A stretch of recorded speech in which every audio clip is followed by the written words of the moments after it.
Hello मेरे प्यारे दोस्तों, आपका स्वागत है अपने और अपने चैनल ट्रिकी जीके में। आज दोस्तों बहुत ही शुभ दिन है, बहुत ही हर्ष का दिन है कि आज अशोक जयंती है और हम चक्रवर्ती सम्राट अशोक जी के बारे में ही दोस्तों ये वीडियो बना रहे हैं। ये हमारी जो प्राचीन कालीन इतिहास की जो सीरीज चल रही थी उसमें हम मौर्य वंश पर पहुँच गए हैं और धीरे धीरे इसी प्रकार से दोस्तों एक के बाद एक वीडियो आपको मिलता रहेगा।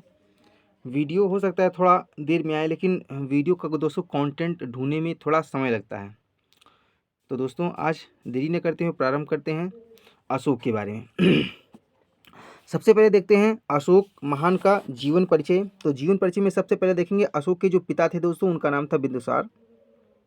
ठीक है, अशोक जी के पिता का नाम था बिंदुसार और ये चंद्रगुप्त मौर्य के दोस्तों पौत्र थे या पोते थे। ठीक है, इनकी जो माता जी का नाम था दोस्तों वो था शुभदांगी। क्या नाम था दोस्तों? माता जी का नाम इनके शुभदांगी था। ठीक है, इनके जो मंत्री हुए दोस्तों, मंत्री वो हुए राधागुप्त। सबसे पहले मंत्री कौन थे दोस्तों? चंद्रगुप्त मौर्य के साम्राज्य में आपने देखा था, चंद्रगुप्त मौर्य के साम्राज्य में चाणक्य वो मंत्री थे, प्रधानमंत्री थे। और बिंदुसार के समय तक भी प्रधानमंत्री दोस्तों चाणक्य ही रहे। इसके पश्चात में खल्लाटक को बनाया गया और खल्लाटक के बाद में राधा गुप्त दोस्तों ये क्या बने? प्रधानमंत्री बने अशोक के साम्राज्य में। ठीक है, तो आपको याद रखना, क्योंकि क्वेश्चन आता है तो आपको याद रखना दोस्तों कि राधा गुप्त क्या बने दोस्तों? ये बने खल्लाटक के बाद में प्रधानमंत्री बने। ठीक है, इनके जीवन की यानी अशोक महान के सबसे जो जीवन की एक कह लीजिए इनका पूरा करियर बदलने वाली यानी कि इनका भविष्य बदलने वाली एक जो एक विजय हुई दोस्तों, कलिंग विजय, उसके बारे में भी डिस्कस करेंगे हम। और कहा जाता है कि इन्होंने अपने 99 भाइयों का वध करके दोस्तों ये गद्दी पर प्राप्त किए थे। ठीक है, तो इनके बड़े भाई का नाम सुसीम था, जिसका हम पहले ही वर्णन कर चुके हैं। और लास्ट में क्या होता है दोस्तों, इतने नरसंहार को देखकर कलिंग विजय के बाद में इसमें लगभग 1 लाख लोग दोस्तों मारे जाते हैं और 1.5 लाख लोग घायल हो जाते हैं। इसके अतिरिक्त कई लाख दोस्तों इस युद्ध के बाद में धीरे धीरे करके लोग मर जाते हैं। ठीक है, तो दोस्तों क्या होता है कि लास्ट में जो अशोक जी हैं वो क्या करते हैं दोस्तों कि बौद्ध धर्म को स्वीकार कर लेते हैं और कभी शस्त्र न उठाने का प्रण करते हैं। तो किस प्रकार से ये पूरी घटनाएं होती हैं, इसको हम क्या करेंगे, पूरा विधिवत दोस्तों पढ़ेंगे। तो सबसे पहले देखते हैं नाम क्या है दोस्तों? अशोक नाम है। जन्म इनका हुआ था 304 ईसा पूर्व में। कहाँ हुआ था दोस्तों? पाटलिपुत्र में हुआ था, जो कि मगध की राजधानी थी। ठीक है, इनके पिताजी का नाम था दोस्तों बिंदुसार और माता जी का नाम था सुभ्रदांगी। ठीक है, सुभ्रदागी। ठीक है, और इनके मंत्री थे दोस्तों, प्रधानमंत्री थे, उनका नाम था राधा गुप्त। याद रखना। ठीक है, इनके गुरु का नाम उपगुप्त था, जिन्होंने बौद्ध धर्म की इनको दीक्षा दी थी। ठीक है, राजपाल ये कहाँ का था? तो अवंती का, उज्जैनी का। काफ़ी बार दोस्तों क्वेश्चन आया है, आपको याद रखना, उज्जैनी, अवंती नहीं दोस्तों, उज्जैनी याद रखना। ठीक है, उज्जैनी के दोस्तों ये राजपाल थे। तो दोस्तों वो प्रांत था, अगर प्रांत की बात करेंगे तो प्रांत अवंती था और उज्जैनी के राजपाल थे वो। ठीक है दोस्तों, और राज्याभिषेक इनका हुआ था 269 ईसा पूर्व में। और इनका बहुत से नाम दोस्तों मिलते हैं, कहाँ कहाँ मिलते हैं इसके बारे में हम दोस्तों आगे चर्चा करेंगे। आप ऐसे समझ लीजिए कि इनका पहला नाम अशोक था, दूसरा देवानाम प्रिय था यानी देवताओं के प्रिय, और तीसरा था दोस्तों प्रियदर्शन। प्रियदर्शन होता है दोस्तों, प्रियदर्शन। ठीक है, प्रियदर्शन में होता है यानी आँखों को अच्छा दिखने वाला। ठीक है, तो ये इनके नाम थे। और आगे बढ़ते हैं और देखते हैं इनके आगे जीवन के बारे में। ठीक है, तो अब देखते हैं दोस्तों इनके विस्तृत रूप से देखते हैं कि अशोक महान क्यों आखिर महान कहलाए, है ना। तो बौद्ध ग्रंथ एक है दोस्तों, कौन सा? दिव्य वादन। बौद्ध ग्रंथ दिव्य वदान यहाँ पर, ठीक है, वादन नहीं दोस्तों, वदान है, याद रखना। दिव्य वदान के अनुसार अशोक की माता का नाम दोस्तों क्या था? शुभदांगी। तो ये काफ़ी बार दोस्तों क्वेश्चन आता है कि किस बौद्ध ग्रंथ में बताया गया, दिव्य वदान में बताया गया दोस्तों कि माता जी का नाम इनके शुभदांगी था। ठीक है, और पिता इनके नाम तो क्या था दोस्तों? बिंदुसार। कुछ ग्रंथों में अशोक की माता का नाम, बहुत से ऐसे ग्रंथ हैं जो अशोक की माता का नाम दोस्तों धम्मा या प्रसादिका मिलता है। ठीक है, तो इसको भी आपको याद रखना है। अशोक का जो जन्म हुआ था दोस्तों वो हुआ था पाटलिपुत्री, पाटिल पाटलिपुत्र मगध में हुआ था। ठीक है, ये क्या थी दोस्तों, पाटलिपुत्र ये थी दोस्तों, वो क्या थी, मगध की राजधानी थी। ठीक है, अशोक के जन्म के बाद में इनकी माँ ने कहा, इनकी माँ ने क्या कहा, इनकी जो माँ के शब्द थे कि अब मैं शोक रहित हूँ। ये काफ़ी बार क्वेश्चन आया है, इसीलिए हमने इसको हाईलाइट कर दिया, मैं शोक रहित हूँ, इसीलिए इनका नाम दोस्तों अशोक पड़ गया। ठीक है, तो अशोक नाम कैसे पड़ा, तो इनकी माताजी ने कहा था अब मैं शोक रहित हूँ। ठीक है, यानी हमें किसी प्रकार का परेशानी, दिक्कत या किसी प्रकार की समस्या नहीं है, किसी प्रकार का शोक नहीं है।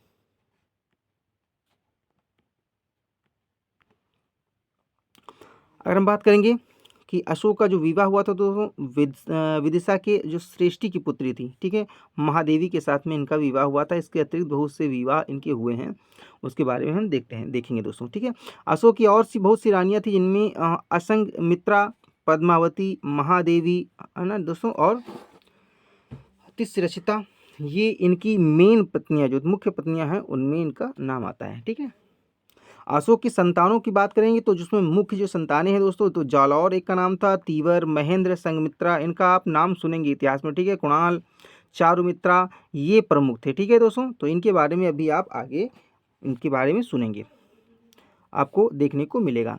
सिंघली अगर परंपरा के अनुसार देखा जाए तो अशोक बताया जाता है कि अशोक ने क्या किया था, 99 भाइयों का कत्ल करके, हत्या करके, वध करके दोस्तों वो गद्दी पर बैठा था।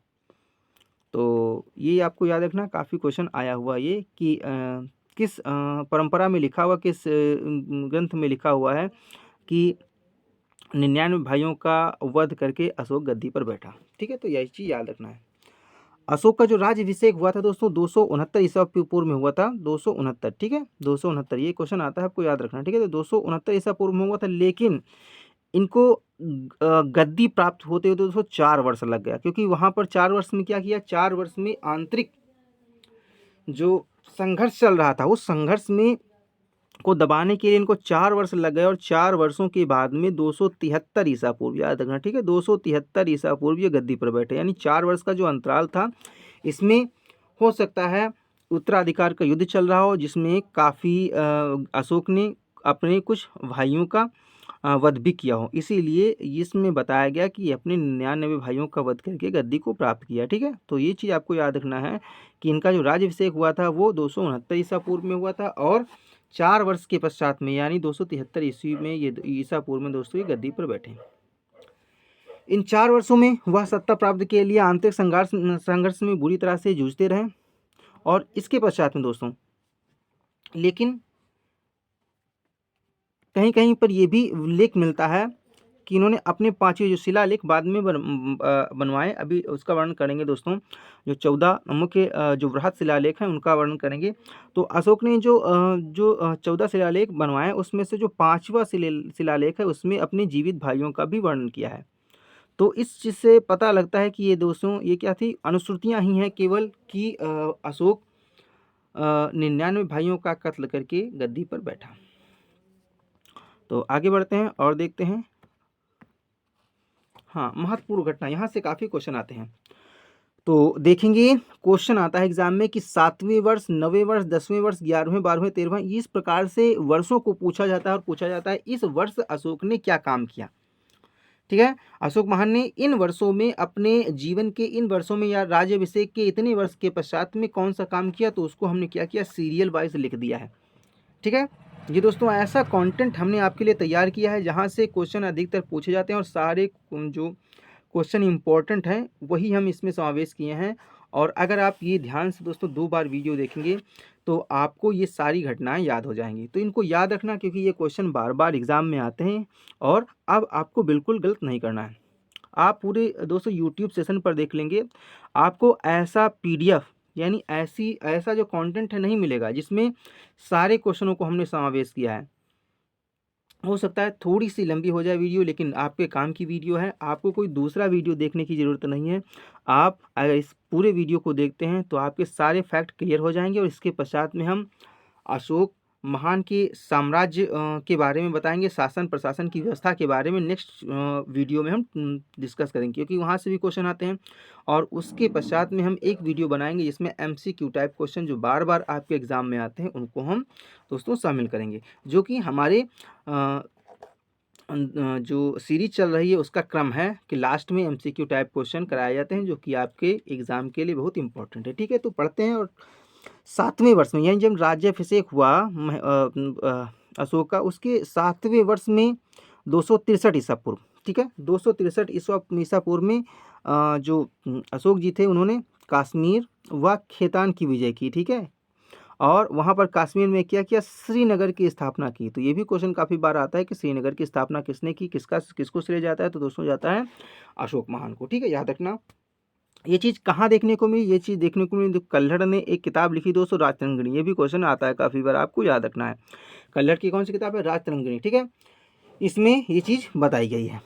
90वें वर्ष में, अपने राज्याभिषेक के 90वें वर्ष में इन्होंने क्या किया, तो 90वें वर्ष में 261 ईसा पूर्व में कलिंग पर विजय की। कहाँ पर विजय की, कलिंग पर। ये तो काफ़ी इंपॉर्टेंट क्वेश्चन है और यही बार बार क्वेश्चन आता है। ठीक है, तो कलिंग पर विजय कौन से वर्ष में की थी, 90वें वर्ष में। कब किया था, 261 ईसा पूर्व। ठीक है, और इसका जो इस जो कलिंग विजय का जो सार है, यानी जो सारांश है, पूरी विस्तृत व्याख्या दोस्तों अशोक के 13वें शिलालेख में की गई है। 10वें वर्ष में क्या किया, तो 10वें वर्ष बहुत इंपॉर्टेंट है, ये भी क्वेश्चन आता है दोस्तों। तो अपने राज्याभिषेक के 10वें वर्ष जब कलिंग की विजय की, उसके पश्चात में अचानक हृदय परिवर्तन हुआ। क्यों, कैसे हुआ, ये अभी हम आगे डिस्कस करेंगे। तो हृदय परिवर्तन के पश्चात में इन्होंने बौद्ध धर्म स्वीकार कर लिया और कभी शस्त्र न उठाने का दोस्तों प्रण लिया। तो उसके पश्चात में 10वें वर्ष में ये बोध गया गए। ठीक है, बोध गया गए और वहाँ पर धम्म की यात्रा की, और ये अशोक की पहली धर्म यात्रा थी। देखिए दोस्तों, धर्म को ही धम्म बोलते हैं, धर्म को ही धम्म बोलते हैं। प्राकृत भाषा में दोस्तों धर्म को धम्म बोला जाता है। इसीलिए अगर धम्म की बात आएगी तो आपको कोई भी कन्फ्यूजन नहीं होनी चाहिए, धर्म और धम्म एक ही चीज़ है। ठीक है, 11वें वर्ष में क्या हुआ, तो 259 ईसा पूर्व में प्रथम लघु शिलालेख की प्रतिष्ठापना की। किसने, दोस्तों अशोक ने। ठीक है, 12वें वर्ष की बात करेंगे तो 258 ईसा पूर्व में जो सुदामा गुफा और सुदामा गुफा की दोस्तों और विश्व झोपड़ी है ना, विश्व झोपड़ी गुफा जो आजीवकों को दोस्तों प्रदान कर दी। इनको बना करके आजीवक संप्रदाय, क्योंकि शुरुआत में जो अशोक थे दोस्तों वो आजीवक संप्रदाय के अनुयायी थे, तो उनको सुदामा गुफा और विश्व झोपड़ी गुफा उनको प्रदान कर दी थी, किसको, आजीवकों को। ठीक है, और आजीवक संप्रदाय के जो संस्थापक थे वो मक्खली गोसाल थे। 13वें वर्ष में क्या किया, 257 ईसा पूर्व राज्य थे जो राज्यों, यानी राज्य नहीं, यहाँ पर दोस्तों कहेंगे जो महामात्र थे, यानी जो राजनीतिक अधिकारी थे उनकी नियुक्त कर दी। कब, 13वें वर्ष में। ठीक है, और 14वें वर्ष में क्या किया, महामात्रों के नए पद को सृजन किया। नए पदों का सृजन करने के पश्चात में, जो कि 14वें शिलालेख में इसका प्रसारण किया गया है, सबको बताया गया है, इन महामात्रों की नियुक्त करते हैं और क्या करते हैं, देश विदेश में बौद्ध धर्म के प्रचार प्रसार के लिए उनको भेज देते हैं। किसको किसको भेजते हैं, इसका अभी बाद में वर्णन किया जाएगा। ठीक है, 20वें वर्ष में क्या किया, तो ये भी इंपॉर्टेंट, देखो 10 वर्ष और 20 वर्ष, ये दो क्वेश्चन बहुत इंपॉर्टेंट, ये आपको याद रखना। ठीक है, 10वें वर्ष कहाँ गए थे, बोध गया गए थे, जहाँ पर भगवान बुद्ध जी ने निर्वाण की प्राप्त की थी। ठीक है, और बुद्ध जी ने जहाँ पर जो है ज्ञान की प्राप्त की थी। ठीक है, बोध गया में ज्ञान की प्राप्त की थी बोधि वृक्ष के नीचे। तो 10वें वर्ष में वहाँ पर गए थे, और 20वें वर्ष में दोस्तों कहाँ गए थे, लुम्बिनी गए थे, जहाँ पर गौतम बुद्ध जी का दोस्तों जन्म हुआ था, लुम्बिनी में। ठीक है, नेपाल में गए थे, और नेपाल में उन्होंने उस स्थान को दोस्तों कर मुक्त कर दिया था। ठीक है, कर मुक्त कर दिया था, यानी 1/20वां भाग वहाँ पर लिया जाता था, और इसको उन्होंने क्या किया, कर मुक्त कर दिया था। 28वें अगर वर्ष की बात करेंगे तो 242 ईसा पूर्व में इन्होंने स्तंभ लेखों का प्रसारण करना प्रारंभ कर दिया, और स्तंभ लेखों के माध्यम से जनता को जागरूक करना प्रारंभ कर दिया। ठीक है, अगर हम बात करेंगे 38वें वर्ष में दोस्तों, और 38वें वर्ष में 232 ईसा पूर्व में अशोक महान की दोस्तों मृत्यु हो गई।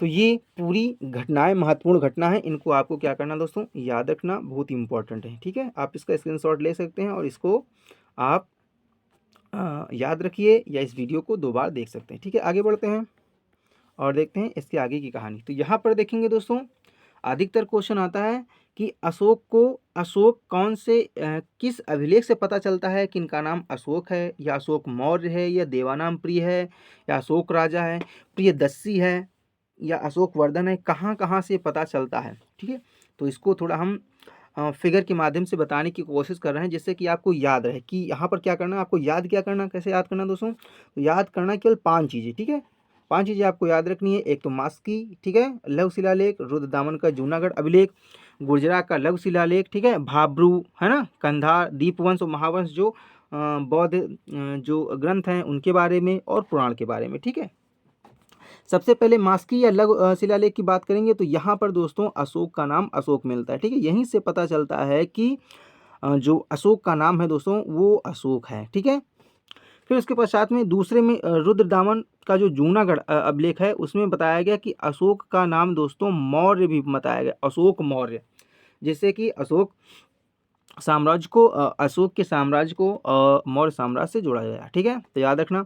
तीसरा जो है तो गुर्जरा का लघु जो शिलालेख है इसमें बताया गया है, इनका नाम दिया गया दोस्तों देवानाम प्रिय, अशोक राजा भी इसी में कहा गया। तो आपको याद रखना ये तीसरा क्वेश्चन बहुत इंपॉर्टेंट, ठीक है, कि देवानाम प्रिय नाम किस अभिलेख में दिया गया है, तो कौन से अभिलेख में दिया गया है, गुर्जरा लघु शिलालेख में दिया गया है। ठीक है, अगर हम बात करेंगे भाब्रू बैराट, ठीक है, या कांधार, दीपवंश महावंश क्या है, ये बौद्ध धर्म के 2 ग्रंथ है। ठीक है, और बराबर गुहा अभिलेख, यानी इन सभी में दोस्तों क्या किया गया है, अशोक जी को प्रियदर्शी या राजा मगध के नाम से पुकारा गया है, प्रियदर्शी। ठीक है, याद रखना। ठीक है, तो ये काफ़ी इंपॉर्टेंट है, प्रियदर्शी। ठीक है, इन सभी में प्रियदर्शी कहकर बुलाया गया है।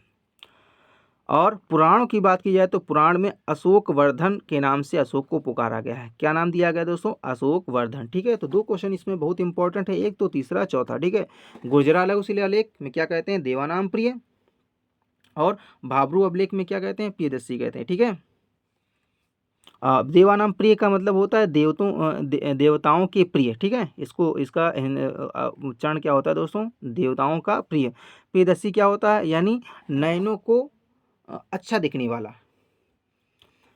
अशोक ने अपने राज्याभिषेक के साथ में, जैसे ही राज्याभिषेक हो उसको 7 वर्ष बाद, कितने वर्ष बाद, 7 वर्ष बाद क्या करता है, कश्मीर और खेतान, ये खेतान क्या है दोस्तों, ये चीनी जो तुर्किस्तान है का जो स्थान है उस पर जो अपनी जीत दर्ज करता है। इसके अतिरिक्त अगर कल्हड़ की राजतंगणी की बात की जाए, इनके अनुसार अशोक क्या करता है, कश्मीर को जीतता है, और यहाँ पर अशोक महान क्या करते हैं, श्रीनगर की स्थापना भी करते हैं। ठीक है, तारानाथ के अनुसार बताया गया कि अशोक ने खस, याद रखना यह भी क्वेश्चन आता है, खस, ठीक है, और या खस्य, और नेपाल में हुए विद्रोह को शांत करता है, और यहाँ पर भी अपनी जीत दर्ज करता है। ठीक है, नेपाल में अपनी पुत्री की शादी भी करता है। ठीक है, इसको अभी हम बताएंगे आगे। अशोक ने अपनी पुत्री चारुमित्रा, कौन थे दोस्तों, चारुमिता का विवाह नेपाल के नरेश थे दोस्तों देवपाल के साथ में करता है।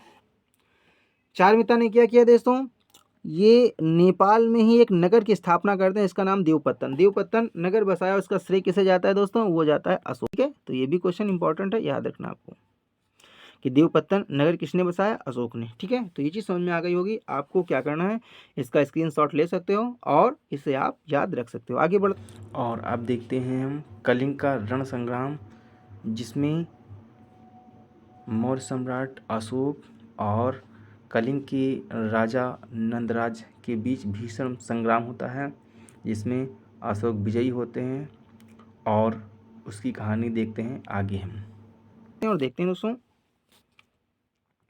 अब सबसे जो अशोक के जीवन की सबसे मुख्य घटना आती है दोस्तों, कलिंग विजय। क्योंकि अगर हम देखेंगे विजय की बात करेंगे तो साम्राज्य विस्तार वो अशोक करना चाहते थे। इससे पहले उनको जो चंद्रगुप्त मौर्य थे उन्होंने काबुल, कांधार, अगर पश्चिम उत्तर की बात करेंगे, काबुल, कांधार, अफगानिस्तान, यहाँ तक पूरा क्षेत्र मौर्य वंश के अंडर में आ गया था दोस्तों। और अशोक ने क्या किया, नेपाल की विजय की। इसके अतिरिक्त जो अगर हम बात करेंगे जो पूर्वी छोर था दोस्तों, पूर्वी और दक्षिणी छोर था, जिसको बाद में बोल देंगे कलिंग। तो कलिंग की विजय करने की, क्योंकि अगर बिंदुसार की बात की जाए तो बिंदुसार के समय में कलिंग से बहुत ही अच्छे संबंध थे, इसीलिए बिंदुसार ने कभी भी कलिंग पर आक्रमण नहीं किया। लेकिन अशोक ने अपने व्यापार को बढ़ाने के लिए कौन कौन सी देश से उन्होंने क्या किया, कलिंग पर युद्ध किया। ठीक है, तो सबसे पहला जो कारण था दोस्तों सुरक्षा की दृष्टि से, क्योंकि एक ही अगर बात की जाए तो अगर दक्षिण और पूर्वी भाग की बात की जाए तो एक ही केवल ऐसा स्थान था, वो था कलिंग, जो क्या कर सकता था, वो हमेशा अशोक को भय रहता था कि कहीं ये जो कलिंग है दोस्तों, वो कलिंग के राजा वो हम पर आक्रमण ना कर दे। ठीक है, तो इसीलिए वो सुरक्षा के उद्देश्य से कलिंग पर उन्होंने सोचा, अशोक ने सोचा कि हम इसे अपने अंडर में ले लेते हैं और इसे अधिकार कर लेते हैं।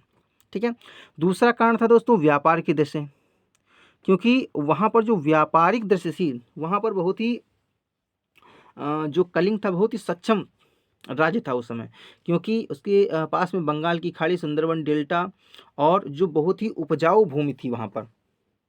इसके साथ साथ अगर कोई भी दक्षिण दिशा में, दक्षिण पूर्व दिशा में यदि किसी भी देश से अगर व्यापार करना होता था तो समुद्री मार्ग उसके लिए बहुत हितकारी होता था। तो व्यापारिक दृष्टि से देखा जाए तो जो कलिंग था वो बहुत ही संपन्न था, इसीलिए जो अशोक चाहता था कि हम किसी भी प्रकार से कलिंग को अपने अंडर में ले लें, अब उसे मगध में मिला लें। ठीक है, इसीलिए कलिंग पर आक्रमण करने की योजना बनाई अशोक ने। ठीक है, इसके अतिरिक्त जो अशोक क्या करता था, विस्तारवादी नीति थी उसकी। स्टार्टिंग में जो नीति थी दोस्तों, विस्तारवादी नीति की, हम भी क्या करेंगे अपने वंश चंद्रगुप्त मौर्य की तरीके से हम क्या करेंगे, हम अपने विस्तार क्षेत्र को, अपने क्षेत्र को, अपने साम्राज्य को और आगे बढ़ाएंगे। इसीलिए विस्तारवादी नीति को लेकर के अशोक क्या करता था, वो दूसरे राज्यों पर अपना अधिकार जमाना चाहता था। ठीक है, अशोक ने क्या किया, इसके अतिरिक्त चौथा भी कारण था दोस्तों क्या, कि स्थल व समुद्री मार्ग पर कब्जा। यानी देखा जाए तो स्थल, चारों तरफ से स्थलीय मार्गों पर मगध का कब्जा था, अशोक का कब्जा था, लेकिन समुद्री मार्ग पर कब्जा नहीं था। अगर इंडोनेशिया हो गया या इधर किसी अन्य देश से अगर पूरब और दक्षिण, जो पूरब दक्षिण का भाग है, अगर यहाँ से किसी भी देश के लिए अगर व्यापार करना चाहता था तो उसके लिए समस्याएं थी, क्योंकि कलिंग का जो क्षेत्र था वो आगे आ जाता था। इसीलिए अशोक ने सोचा कि हम कलिंग पर अपना अधिकार प्राप्त कर लें। इसके अतिरिक्त सबसे जो मेन कारण था दोस्तों, वहाँ के जो हाथी थे, कहाँ के, कलिंग के, जो कलिंग के हाथी थे दोस्तों बहुत ही फेमस थे। यहाँ के हाथी बहुत ही फेमस थे, जो कि युद्ध करने में बहुत ही सहायता प्रदान करते थे। इसीलिए बिंदुसार ने अभी तक कलिंग पर आक्रमण नहीं किया था।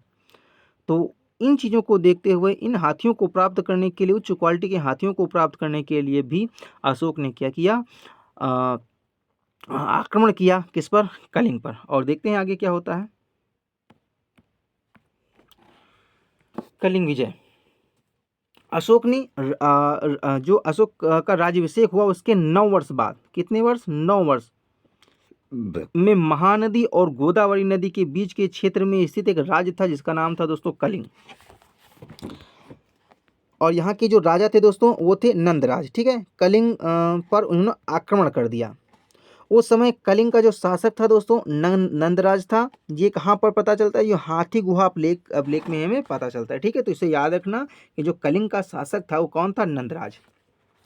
उसकी राजधानी क्या थी, एक ये भी क्वेश्चन काफ़ी बार आया, तो आपको याद रखना जो कलिंग की राजधानी थी तोसाली, याद रखना तोसाली। ठीक है, याद रहेगा तोसाली, क्योंकि ये क्वेश्चन आता है। कब किया था कलिंग पर, तो आपको ये भी याद रखना दोस्तों, ये डेट काफ़ी बार पूछी जाती है। जितने क्वेश्चन दोस्तों आते हैं उनको हम बार बार आपको हाईलाइट करके बता देते हैं, जिससे कि आपको याद रहे। कलिंग युद्ध के परिणामों की जानकारी हमें कहाँ मिलती है, तो 13वें शिलालेख से मिलती है। अगर हम अशोक का अगर हम 13वां शिलालेख देखेंगे उसमें कलिंग विजय की पूरी जानकारी मिलती है। ठीक है, यह जो युद्ध था बड़ा भयंकर था, इसका परिणाम दोस्तों बहुत ही भयंकर था और इसमें भीषण रक्तपात और नरसंहार हुआ। यानी खून की कह लीजिए नदियां बह गईं, इतने लोग इस संघर्ष में मारे गए।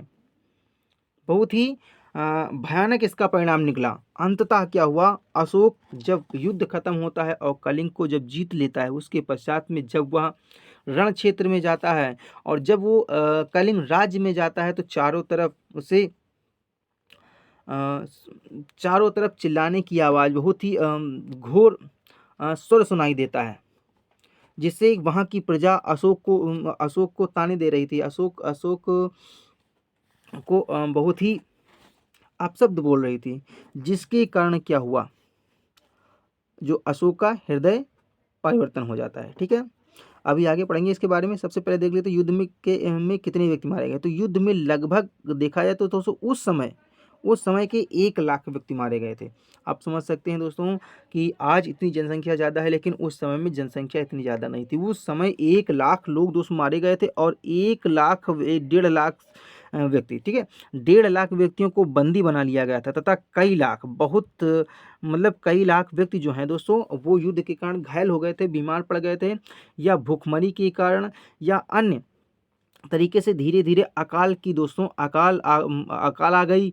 यानी जब युद्ध होगा, कहीं पर भी अगर युद्ध होता है तो वहाँ जन धन की भी हानि होती है, तो जिसके कारण वहाँ पर दोस्तों अकाल आ गई और अकाल से क्या हुआ, कई लाख व्यक्ति बाद में भी दोस्तों मारे गए। इसके 2 परिणाम दोस्तों आए। एक तो तत्कालीन परिणाम है कि तुरंत आपको देखने को मिला परिणाम, वहाँ पर 1 लाख लोग मारे गए, इतने लोग बंदी बना लिए गए, लेकिन धीरे धीरे इसके और परिणाम आए जब लोग धीरे धीरे करके मरते गए और इसके साथ साथ उन्हें बहुत सी समस्याओं का सामना करना पड़ा। इस युद्ध में भीषण नरसंहार को देकर अशोक का दोस्तों हृदय परिवर्तित हो गया, यानी उनके हृदय उनका परिवर्तित हो गया। और अशोक ने क्या किया, बौद्ध धर्म के गुरु थे दोस्तों कौन, उपगुप्त से दोस्तों शिक्षा लेकर उन्होंने बौद्ध धर्म को स्वीकार कर लिया और जीवन में कभी भी शस्त्र ना उठाने का प्रण किया। ठीक है, तो अब क्या होता है कि अशोक इन चीज़ों से बहुत ही हतोत्साहित हो जाते हैं और कभी भी शस्त्र न उठाने का निर्णय करते हैं। लेकिन और इसकी कहानी है कि क्यों वो इतनी जल्दी स्वीकार करते हैं बौद्ध धर्म, है ना। तो इसके अभी आगे हम दोस्तों थोड़ा सा इसके बारे में भी जानकारी लेंगे। अब बढ़ेंगे, थोड़ा देख लेते हैं अशोक के साम्राज्य के बारे में। अशोक महान के साम्राज्य के बारे में देखेंगे। तो यहाँ दोस्तों मैप के माध्यम से आप देख सकते हैं कि कहाँ कहाँ दोस्तों अशोक का साम्राज्य स्थापित था। तो इधर देखेंगे दोस्तों, अगर हम बात करेंगे यहाँ पर ये वाला क्षेत्र छुटा हुआ था, यानी अगर हम दक्षिण में जाएंगे तो दक्षिण में यहाँ पर देखेंगे सत्यपुत्र, चोल, पांड्य और केरल पुत्र। ठीक है, ये वाला हिस्सा यहाँ से यहाँ तक केवल छुटा हुआ था। ठीक है, और अगर हम बात करेंगे ऊपर चले जाएंगे और ये हिस्सा दोस्तों छुटा हुआ था। और इसके अतिरिक्त यहाँ देखिए ये सब क्या है, ये दोस्तों ये अशोक के साम्राज्य का विस्तार है। ठीक है, यहाँ से यहाँ तक अशोक का ही साम्राज्य स्थित था। अब हम देखेंगे यहाँ पर अगर हम बात करेंगे तो देखेंगे यहाँ पर ये देखेंगे हेरात, काबुल, है ना दोस्तों, कांधार, यहाँ पर बलूचिस्तान का ये सब क्षेत्र है जिसको मकरान कहेंगे, है ना। ये तक्षशिला, ये देखिए मनसेहरा, टोपरा, और यहाँ से ये सौराष्ट्र चले जाइए दोस्तों, गुजरात में गिरनार अभिलेख, है ना। और यहाँ से ये देखिए दोस्तों सारे स्थानों पर आप देख लीजिए। ठीक है, यहाँ से और इधर अगर दक्षिण में आएंगे तो यहाँ जो केरल और तमिलनाडु का कुछ भाग छोड़ करके ये सब पूरे अधिकार किसका था दोस्तों, ये अशोक का अधिकार था। ठीक है, तो यहाँ पर कहाँ कहाँ शिलालेख मिले हुए हैं, कहाँ पर स्तंभ लेख मिले हुए हैं और कहाँ पर राजधानी है, इसके बारे में भी इसमें बताया गया है। ठीक है, चित्र में। तो अभी हम अपने टॉपिक पर आ जाते हैं और देखते हैं आगे की कहानी। तो दोस्तों आपने देखा अशोक का साम्राज्य। अशोक के साम्राज्य में मौर्य राजवंश के चक्रवर्ती जो सम्राट अशोक थे का जो मौर्य साम्राज्य था दोस्तों, वो उत्तर में देखा जाए तो हिंदकुश, तक्षशिला और श्रेणियों से लेकर दक्षिण में गोदावरी नदी, स्वर्णगिरी की पहाड़ियाँ, ये वर्मा साइड की बताया गया। दक्षिण में तैमूर तथा मैसूर था। अगर पूर्व की बात करेंगे तो बंगाल की खाड़ी, पाटलिपुत्र से पश्चिम और अफगानिस्तान, ईरान, बलूचिस्तान, ये पश्चिम दिशा में यहाँ तक फैला हुआ था अशोक का साम्राज्य।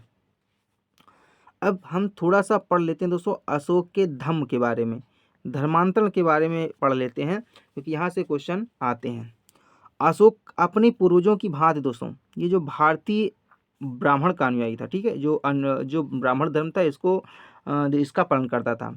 और महावंश के अनुसार देखा जाए तो जो अशोक जी थे वो क्या करते, अनेक देवी और देवताओं की पूजा करते थे।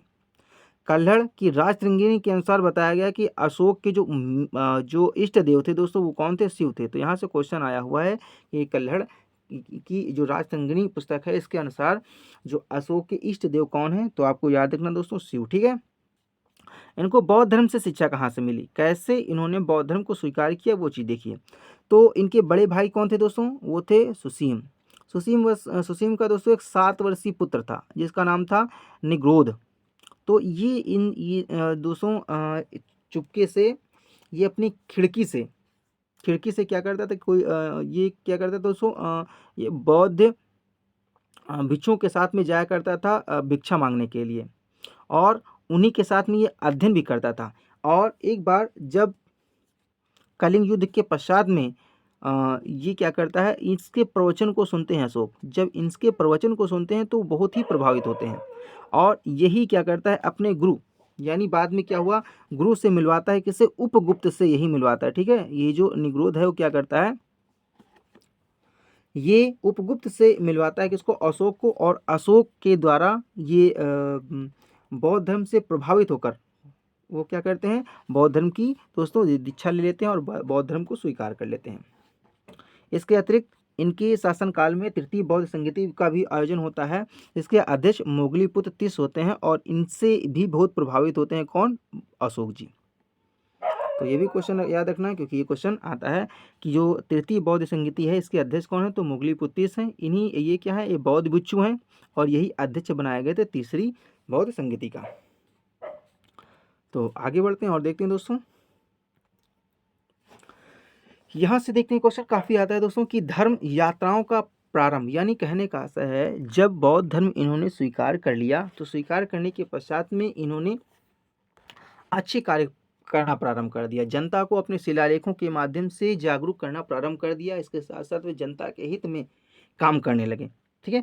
कौन कौन से काम किए और किस प्रकार से बौद्ध धर्म को बढ़ावा दिया उसके बारे में पढ़ लेंगे। तो सबसे पहले इन्होंने क्या किया, धर्म यात्राओं का प्रारंभ कर दिया, धर्म यात्राओं को प्रारंभ किया। दूसरे नंबर पर क्या किया, धर्म महामात्रों की नियुक्त कर दी, ठीक है, बौद्ध धर्म के प्रचार प्रसार के लिए। इसके अतिरिक्त धर्म शिलालेखों का दोस्तों उत्कीर्ण कराना इन्होंने प्रारंभ कर दिया, और धर्म प्रचारकों को क्या किया, ये देश तथा विदेश भेजने लगे, ठीक है। ये काम किया किसके द्वारा किया गया, ये अशोक के द्वारा 4 मुख्य काम किए। तो जो पहला इनके लिए काम किया गया दोस्तों वो धर्म यात्राओं को प्रारंभ कराया गया। अशोक ने क्या किया था दोस्तों, बिहार यात्रा, जो पहले जो बिहार यात्रा की जाती थी वो मनोरंजन यात्रा कहलाती थी। लोग बिहार जाते थे वो मनोरंजन यात्रा कहलाती थी, और यहाँ पर लोग जाते थे और जाने के पश्चात में वहाँ पर क्या करते थे, यानी पशुओं को मारते थे, हिरणों को मारते थे और उनका शिकार करते। शिकार करने के पश्चात में उनको पकाते थे और उनका सुरापान भी करते थे, ठीक है।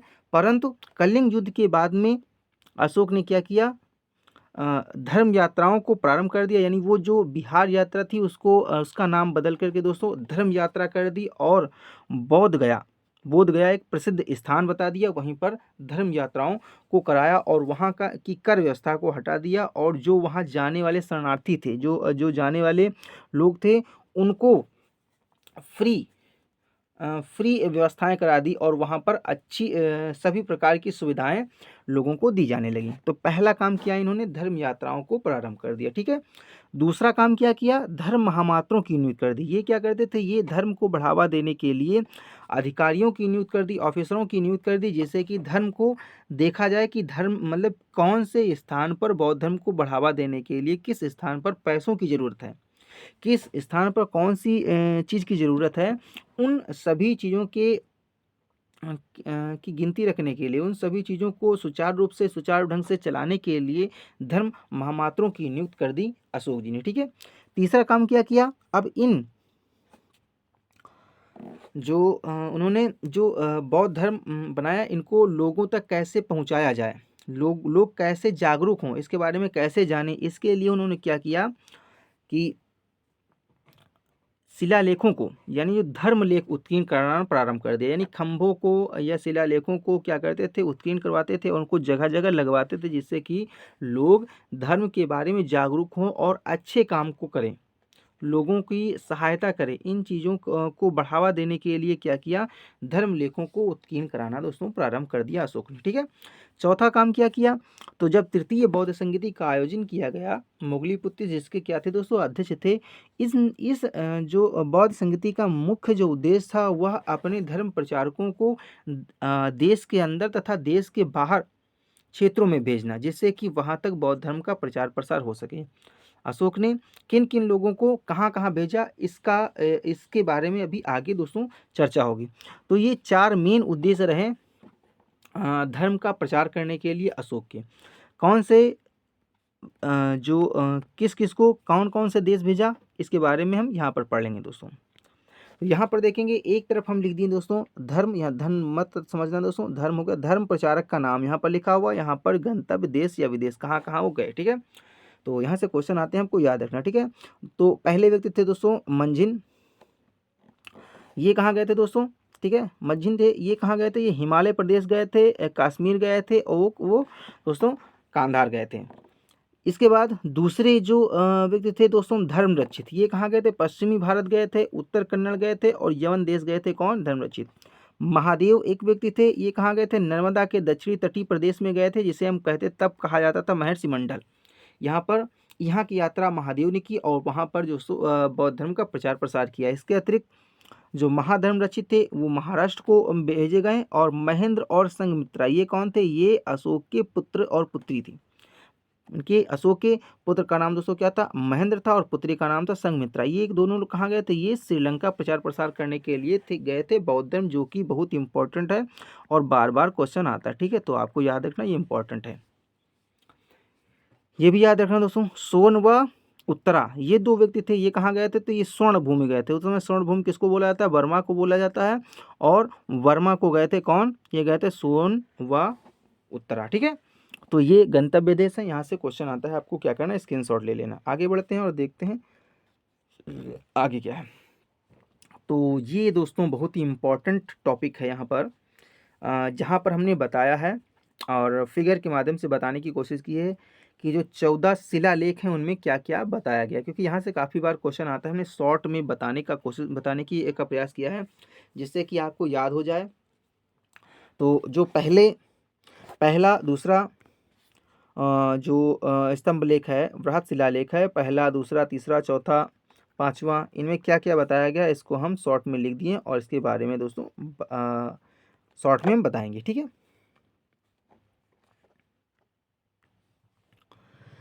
तो अशोक के 14 जो बृहत शिलालेख हैं और उनमें जो विषय वस्तु दी गई है वो पहले में क्या दी गई है, पहले में दोस्तों दी गई है पशु हत्या। यानी बताया गया कि पशु हत्या का विरोध किया है, और जो समारोह उस समय हो रहे थे उन समारोह को भी प्रतिबंधित कर दिया गया था।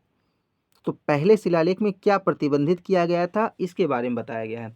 क्योंकि दोस्तों अगर पशु हत्या की बात की जाए तो उस समय जितने भी उत्सव, आज भी जितने भी उत्सव होते हैं, अगर उत्सव होते हैं तो उसमें क्या होता है देखो, है ना, उसमें भी जानवरों को मारा जाता है, काटा जाता है, और उसके पश्चात में इसके साथ साथ में जो शराब या जो मादक पदार्थ हैं इनका भी सेवन किया जाता है। इसीलिए अशोक ने कहा ना कोई उत्सव होगा, समारोह होगा और ना ही कोई पशु हत्या होगी। ठीक है, इन चीज़ों पर प्रतिबंध लगा दिया, क्योंकि अगर देखा जाए तो केवल जो अशोक थे, अशोक के महल में ही जो रसोई घर थी वहाँ पर जब उत्सव होता था तो हजारों जीवों को दोस्तों मार दिया जाता था।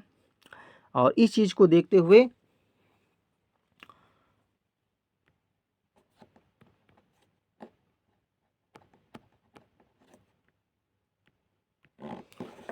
तो इस प्रकार से अशोक ने क्या किया कि समारोह पर प्रतिबंध लगा दिया, इसके अतिरिक्त पशु हत्या पर भी प्रतिबंध लगा दिया, और अपने दरबार में भी कोई भी उत्सव न करने की ठान ली। अगर उत्सव भी होगा तो वहाँ पर दोस्तों पशु हत्या बाध्य कर दी, क्योंकि जब दरबार में उनके दरबार में जब कोई भी समारोह होता था तो वहाँ पर हिरणों को और मोरों को दोस्तों मारा जाता था। ठीक है, तो इसका भी इस पर प्रतिबंध लगा दिया। दूसरे में क्या बताया गया, दूसरे शिलालेख में, बृहत शिलालेख में क्या बताया गया दोस्तों, चिकित्सा के बारे में बताया गया। चिकित्सा एवं समाज कल्याण के बारे में बात किया गया। तो चिकित्सा, क्योंकि जब चिकित्सा जब लोग स्वस्थ होंगे तो वो क्या करेंगे, अच्छी तरीके से कर कर देंगे और शासन अच्छी तरीके से चलेगा। इसीलिए उन्होंने क्या किया, अशोक ने चिकित्सा पर अधिक ध्यान दिया, और इसमें पशु चिकित्सा और मानव चिकित्सा दोनों शामिल हैं, ठीक है, और समाज के कल्याण की भावना को जागृत किया दूसरे अभिलेख में, ठीक है। तीसरे अभिलेख में क्या बताया, तीसरे अभिलेख में बताया दोस्तों उदारता और समानता की बात की है, और तीसरी चीज़ की बात की दोस्तों बचत की। उन्होंने कहा है कि प्रत्येक व्यक्ति एक दूसरे व्यक्ति के साथ में क्या उदारता रखेगा, समानता रखेगा, किसी भी प्रकार का कोई भेदभाव नहीं करेगा, और इसके साथ साथ वो क्या करेगा, बचत करेगा। जब व्यक्ति के पास में बचत होगी तो वो चोरी नहीं कर पाएगा, चोरी नहीं करेगा, और समाज अच्छी तरीके से चलेगा। तो तीसरे में आपको याद रखना 3 चीज़ों के बारे में बात की गई है, एक तो उदारता के बारे में, फिर समानता के बारे में, और बचत के बारे में, ठीक है। चौथे शिलालेख में दोस्तों धम्म की घोषणा की गई है, यानी धर्म के बारे में बताया गया है, और बौद्ध धर्म की विधिवत घोषणा की गई है, किस प्रकार से बौद्ध धर्म को स्वीकारा जा सकता है और कौन कौन से इसमें अच्छाइयाँ हैं, इसके बारे में चौथे शिलालेख में बताया गया। पांचवें शिलालेख में बताया गया है दोस्तों जो धम्म महामात्रों की नियुक्त की गई है, उनके जो आचार नियम हैं किस प्रकार से, उनके बारे में पांचवें में बताया गया था। अपने जीवित भाइयों का वर्णन भी इसी पांचवें शिलालेख में किया गया है, ठीक है। छठवें शिलालेख में बताया गया दोस्तों कि अशोक ने ये घोषणा की है कि 24 घंटे और सप्ताह के प्रतिदिन, देखते हैं कि यहाँ पर क्या होता है, जो भी व्यक्ति कहीं पर ड्यूटी करता है तो वो एक दिन की छुट्टी ले लेता है, संडे को छुट्टी लेते हैं। यहाँ पर लेकिन बताया गया कि 24 घंटे, यानी अशोक ने ये घोषणा की थी कि चाहे मैं सो रहा हूँ या मैं कोई भी इम्पोर्टेंट काम कर रहा हूँ, कुछ भी कर रहा हूँ, लेकिन आपको क्या करना है, सप्ताह के 7 दिन और 24 घंटे हमको प्रजा के बारे में जानकारी चाहिए, यानी प्रजा हमारे पास में आकर अपनी किसी भी समस्या का समाधान पा सकती है, ठीक है। तो ये छठवें अभिलेख में दोस्तों बताया गया। सातवें अभिलेख में बताया गया कि जितने भी धर्म हैं संसार में, सभी धर्मों को समान भाव से देखा जाना चाहिए, और वो एक धर्मनिरपेक्ष व्यक्ति थे, ठीक है। आठवें अभिलेख में बताया गया दोस्तों धम्म यात्राओं के बारे में बताया गया है, और उन पर विशेष ध्यान दिया गया है, और वहाँ पर जाने वाले तीर्थ यात्रियों को की सेवा भाव के बारे में भी आठवें शिलालेख में बताया गया, ठीक है। नवें शिलालेख में क्या बताया गया, नवें शिलालेख में बताया गया दोस्तों कि दान देने के लिए, कि जो असहाय हैं, जो गरीब हैं, उनको दान दिया जाए और फिजूल खर्ची से बचा जाए, यानी व्यक्ति को फिजूल खर्च नहीं करना, इस चीज़ की निंदा की गई है नवें अभिलेख में। 10वें अभिलेख में क्या किया गया, 10वें अभिलेख में निंदा की गई है यश की। कोई भी व्यक्ति यश की प्राप्त करने के लिए नहीं आतुर होगा, यानी इच्छाओं अगर अति तीव्र इच्छा नहीं होनी चाहिए, कीर्ति यश कीर्ति के पीछे नहीं भागेगा, इसकी निंदा की गई, क्योंकि धर्म इस चीज़ का आदेश नहीं देता है। और धर्म नीति को बताया गया, धर्म नीति को अपनाने को कहा गया, जिससे कि आपका जो जीवन हो दोस्तों वो धर्म के पर समर्पित हो और आप दूसरों के लिए सही काम कर सकें, ठीक है। अगर यश कीर्ति की बात होगी तो स्वयं अपने बारे में लोग सोचने लगेंगे, स्वार्थी हो जाएंगे, इसीलिए 10वें अभिलेख में किस प्रकार से यश कीर्ति का त्याग करना है इसकी निंदा की गई है 10वें अभिलेख में। 11वें अभिलेख में क्या किया गया, धम्म नीतियों के बारे में बताया गया और इसकी व्याख्या की गई है। इसके अतिरिक्त मित्रों के साथ में कैसा व्यवहार करना चाहिए, किस प्रकार से अशोक अपने जो समकालीन मित्र थे, जो यूनानी मित्र थे, उनसे किस प्रकार का बाद में, मतलब कलिंग युद्ध के बाद में किस प्रकार के भाव रखते थे, इसके बारे में बताया गया। मित्रों के प्रति उदारता के भाव रखने चाहिए, 11वें अभिलेख में बताया गया, ठीक है। 12वें अभिलेख में बताया गया सार वृद्धि सर्वधर्म, यानी सार वृद्धि का मतलब होता है सभी धर्मों को समान दृष्टि से देखना। अशोक सभी धर्मों को समान दृष्टि से देखते थे और सभी धर्मों का आदर करते थे, ये 12वें शिलालेख में बताया गया। 13वां शिलालेख बहुत इंपॉर्टेंट है, आपको याद रखना, ये बहुत ही इंपॉर्टेंट है, ठीक है। 13वां शिलालेख, 13वें शिलालेख में क्या बताया गया, कलिंग की लड़ाई के बारे में बताया गया और कलिंग के विनाश के बारे में बताया गया, किस प्रकार से कलिंग का विनाश हो गया, ठीक है। तो इसके बारे में वर्णन किया गया 13वें शिलालेख में, और यहीं से अशोक का हृदय परिवर्तन भी होता है, ठीक है। 14वें शिलालेख में दोस्तों मधुरता के भाव बताए गए हैं, सामाजिक जीवन किस प्रकार से जीना चाहिए तथा धार्मिक जीवन को स्वीकार करके किस प्रकार से एक व्यक्ति अच्छा बन सकता है, मोक्ष की प्राप्ति कर सकता है। तो इन चीज़ों के बारे में बताया गया 14वें अभिलेख में। ठीक है, तो इस प्रकार से पहले, दूसरे, तीसरे, चौथे, 5वें और 14वें अभिलेख तक हमने आपको बताया दोस्तों। ये इंपॉर्टेंट है, इनको आपको पढ़ लेना है और वीडियो को लगभग 2 बार देखना है। और अब इसके पश्चात में मिलते हैं नेक्स्ट वीडियो में, जिसमें हम बताएंगे शासन व्यवस्था के बारे में। और आज अशोक महान जी की जयंती है, और जिस पर हम आज ही के दिन दोस्तों वीडियो बना रहे हैं। तो आप लोग इस वीडियो का एंजॉय कीजिए और दोस्तों बने रहिए हमारे साथ में। मिलते हैं नेक्स्ट वीडियो में। अगर आपने चैनल नहीं सब्सक्राइब किया है तो प्लीज़ और प्लीज़ पहले चैनल को सब्सक्राइब कर लें। और मिलते हैं नेक्स्ट वीडियो में। तब तक के लिए धन्यवाद अपना कीमती समय देने के लिए।